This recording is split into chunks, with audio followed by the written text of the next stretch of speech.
अमरकंटक की यह सुबह तट परिवर्तन की थी। परिक्रमा में कोई स्थायी साथ नहीं होता, परंतु जो आत्मीयता इस यात्रा में बनती है ना, वह बहुत गहरी होती है।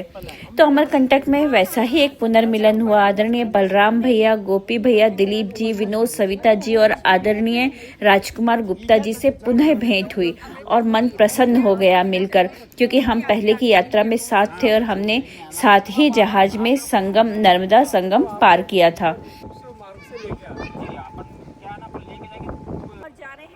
बगिया, अब हमारा तट परिवर्तन हो रहा है। अभी हम उत्तर तट में थे, अब हम दक्षिण तट में पहुंच जाएंगे। बमिलेश्वर में वहाँ तट परिवर्तन हुआ था जहाज से। दक्षिण तट से हम उत्तर तट में आए थे। उत्तर तट चल लिए हैं, अब वापस उत्तर तट से दक्षिण तट में आएंगे, यहाँ पर माई की बगिया में, और फिर टुवर्ड्स ओंकारेश्वर हमारी यात्रा शुरू होगी। तो बोलो नर्मदे हर हर। तो हम तट परिवर्तन हेतु माई की बगिया गए। माई की बगिया माँ नर्मदा का बाल्य स्वरूप मानी जाती है।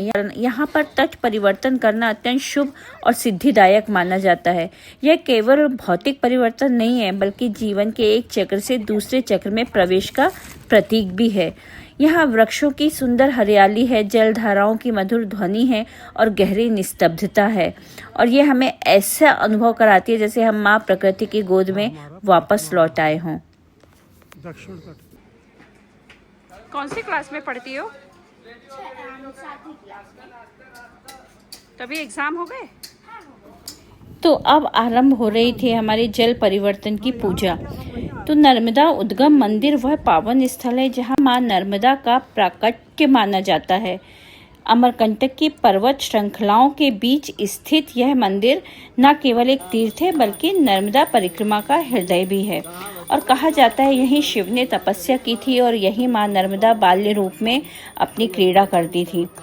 तो नर्मदा उद्गम में के मंदिर परिसर में बहुत सारे मंदिर हैं और अत्यंत सुसज्जित और पवित्र मंदिर हैं। चारों ओर छोटे छोटे मंदिरों की श्रृंखला है और सफेद पत्थरों से निर्मित है ये, और मध्य में ही उद्गम कुंड बना हुआ है।